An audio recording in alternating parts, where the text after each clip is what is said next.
L'Afrique du Sud qui attire tous les regards depuis vendredi, Coupe du Monde oblige. Ce n'est pas de football dont nous allons vous parler, mais d'un phénomène qui a de quoi surprendre, voire choquer. Il n'y a pas si longtemps là-bas, les Noirs et les Blancs ne se mélangeaient pas. C'était la loi, le racisme faisait partie de la politique de l'État. Les Blancs possédaient tout, tandis que les Noirs étaient à leur service. Aujourd'hui, les choses ont changé grâce à ce qu'on appelle l'affirmative action, la discrimination positive, une autre loi qui veut qu'à diplôme égal, un noir a toujours l'avantage sur un blanc et encore plus s'il s'agit d'une femme. Certes, les blancs possèdent encore 80% des richesses du pays, mais depuis quelques années, certains ont beaucoup de mal à trouver un travail. On voit même apparaître des bidonvilles de blancs qui vivent dans la misère et qui dénoncent une apartheid à l'envers pendant qu'une nouvelle bourgeoisie noire mène grand train. La discrimination anti-blanc, c'est un reportage de Zoé de Bussière pour Cargo Culte Productions.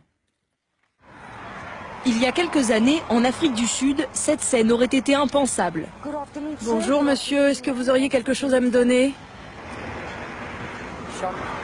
Merci. Une femme blanche qui mendie, des noirs qui lui donnent quelques fruits et un peu de monnaie. Merci.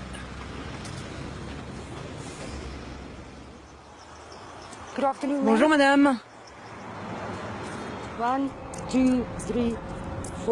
Il y a 7 ans, Léonie a perdu son emploi de caissière dans une station-service. Depuis, cette femme de 42 ans est SDF et passe ses journées à mendier à côté de ce feu rouge. Un œil sur le trafic, l'autre sur sa mère handicapée.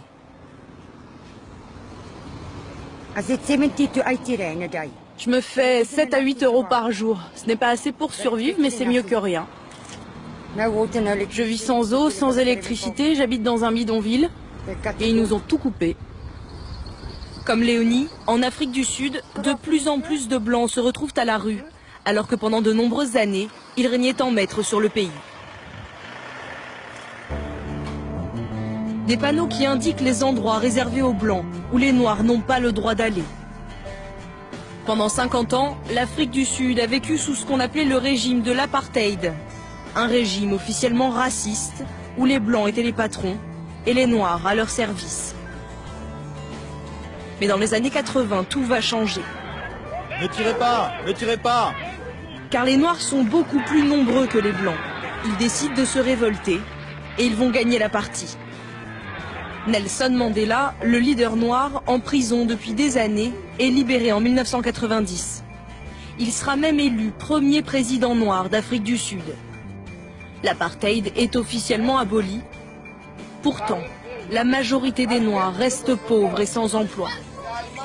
Alors pour rétablir l'égalité, le gouvernement met en place une loi qui va jouer contre les Blancs.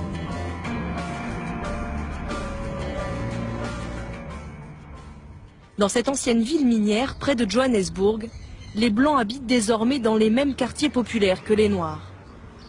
Mais beaucoup d'entre eux s'estiment à leur tour victimes de racisme.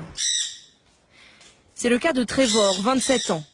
Son histoire, beaucoup d'autres Blancs l'ont vécue. Après avoir obtenu son bac, Trevor a fait 3 ans d'études supérieures pour devenir garde dans un parc national. Voilà, ça c'est mon diplôme qui certifie que j'ai suivi les cours et que je suis qualifié pour ce travail. C'était le travail de ses rêves et pour financer ses études, il y avait mis toutes ses économies.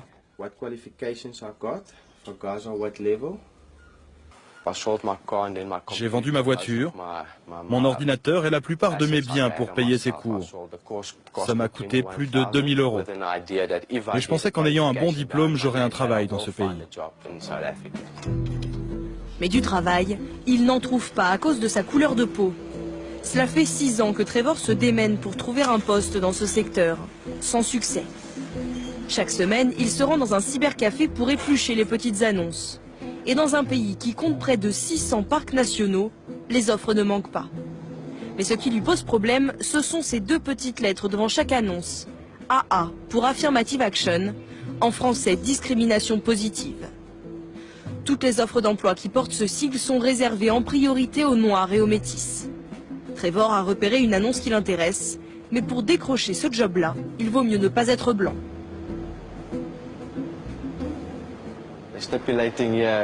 C'est écrit en lettres capitales. Il s'agit d'une offre réservée à la discrimination positive. Ça ne sert probablement à rien de postuler, mais je vais quand même essayer de leur passer un coup de téléphone. Après tout, j'ai toutes les qualifications qu'ils demandent. Je vais donc tenter ma chance. Service des ressources humaines, bonjour. Bonjour madame, j'ai vu votre annonce sur internet réservée à la discrimination positive. Je suis blanc, mais j'ai toutes les qualifications. Est-ce que je peux quand même vous envoyer mon CV? Oui, oui. Et vous pouvez me garantir que ce sera équivalent? Est-ce que vous allez considérer mon CV comme ceux des Noirs? Je vous demande ça parce que j'ai pas envie d'envoyer ma candidature pour rien, vous voyez? Ah non. On va d'abord regarder les candidatures des Noirs. D'accord. En fait, vous regardez d'abord les CV des Noirs, et ensuite seulement vous allez considérer le mien? Oui. Merci infiniment, madame. Au revoir. Au revoir. De quelle autre preuve avez-vous besoin? Elle me dit carrément en face qu'elle va regarder en priorité les CV des Noirs. Quand j'entends des choses comme ça me rend fou. C'est comme si je ne faisais plus partie de la société sud-africaine. À cause de cette loi qui favorise d'abord les Noirs, Trevor ne vit que de petits boulots, manutentionnaire ou ouvrier de chantier. Du coup, il habite encore chez sa mère et c'est elle qui a le plus de mal à accepter la situation. Tu dois leur dire que tu es disponible, que tu es jeune, que tu dois t'occuper de ta mère. C'est du business. Ils doivent te donner une raison valable pour te refuser un emploi. Jusqu'à ses 50 ans, sa mère n'avait connu que l'apartheid, une époque où tous les blancs, diplômés ou non, avaient un emploi assuré. Aujourd'hui, comme son fils, elle aussi vit de petits boulots après avoir perdu son poste d'infirmière. Décidément, tout a changé en Afrique du Sud. D'un côté, des nouveaux pauvres, blancs, de l'autre, des nouveaux riches, noirs. Bonjour Bertha. Ah, je vois que vous avez déjà commencé. Allez, accélérez un peu, on va faire du jogging. Dans ce club de gym UP de Johannesburg, Bertha s'entraîne 4 fois par semaine dès 6 h du matin. Cette jeune chef d'entreprise débourse 6 000 € par an pour transpirer sous les ordres de son coach personnel. Un luxe en Afrique du Sud. Bertha fait partie de cette nouvelle classe qui s'est enrichie après l'apartheid. Bravo Bertha, bien joué. Je suis fatiguée. Le privilège d'un coach à son service, blanc de surcroît, elle ne pouvait même pas l'imaginer il y a encore une quinzaine d'années. Car Bertha est une enfant du ghetto. Elle a grandi dans l'un des bidonvilles les plus pauvres du pays. Vous auriez pu imaginer vous offrir un coach quand vous étiez petite? Ah non, pas du tout. Je ne pouvais même pas me payer une paire de chaussures. Non, vraiment pas. On n'avait pas de club de gym. J'ai grandi dans un bidonville avec une seule rue, pas de lumière.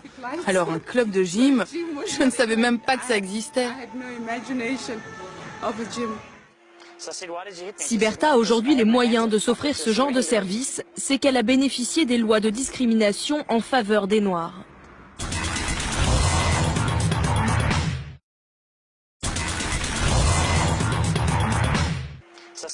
Si Bertha a aujourd'hui les moyens de s'offrir ce genre de service, c'est qu'elle a bénéficié des lois de discrimination en faveur des Noirs. En plein cœur du quartier d'affaires de Johannesburg, elle dirige une petite entreprise de communication qui emploie 6 personnes. Alors voilà notre jolie petite réception. Et ça c'est mon bureau. C'est là que tout se passe. C'est ici que je travaille, de 8 h du matin jusqu'à 11 h ou minuit. Ce qui l'a aussi aidé, c'est que sa société n'emploie pratiquement que des salariés noirs ou métis. Et ça lui amène automatiquement de nouveaux contrats. Car ses clients sont incités financièrement par l'État à travailler avec des entreprises comme la sienne, dirigées par des Noirs. C'est la loi, et pour elle, il n'y a là rien de choquant.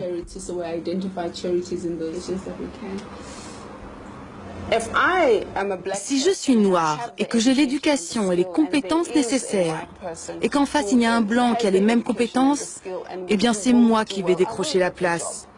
Donc oui, on pourrait croire que c'est de la ségrégation. Mais il y a 20 ans, où est-ce qu'on en était? Je ne serais même pas assise là à parler de discrimination positive. Je ne pourrais même pas avoir ma propre entreprise. Donc il faut adhérer à ces nouveaux principes et nous ne sommes pas prêts de nous arrêter.